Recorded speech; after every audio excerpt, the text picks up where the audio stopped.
Before we start, I would like to say that the video I used to create this lab report will be listed in the description box below.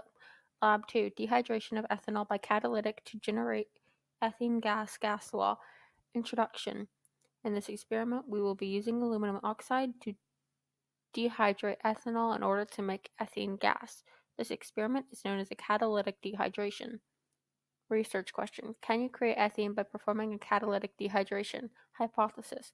I will be able to create an ethene by performing a catalytic dehydration. Equation.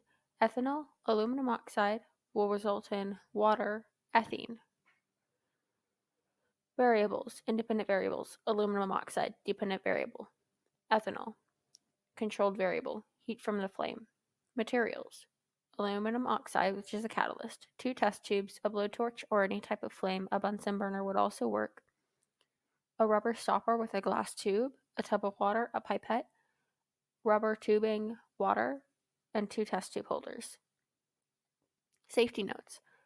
Be sure to be cautious around any acid. Wear goggles, wear an apron, tie back any loose hair, take off any loose jewelry or accessory. Procedure. Start by setting up your experiment. Add a few milliliters of ethanol to a test tube that is clamped by a ring stand. Add the aluminum oxide, don't let them touch. Add a rubber stopper with a glass tube and add plastic tubing to the other end of the glass tube on the rubber stopper.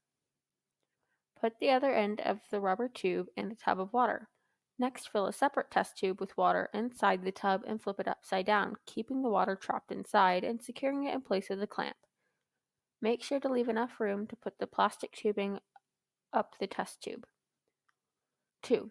Begin the reaction by starting up the heat to start the catalyst, keeping the heat focused on catalysts, every so often putting the flame to the ethanol. At first, the gas being produced will be air, but eventually ethylene is produced. You'll smell it After smelling the ethylene, put the tubing up the test tube. Quantitative data. You can test to make sure you successfully made hydrocarbon by testing for flammability. You can do this by adding a flame to the top of the test tube that was being filled with the gas. You should see an orange flame show. There is no quantitative data. Conclusion. My hypothesis was correct. We did create an ethene.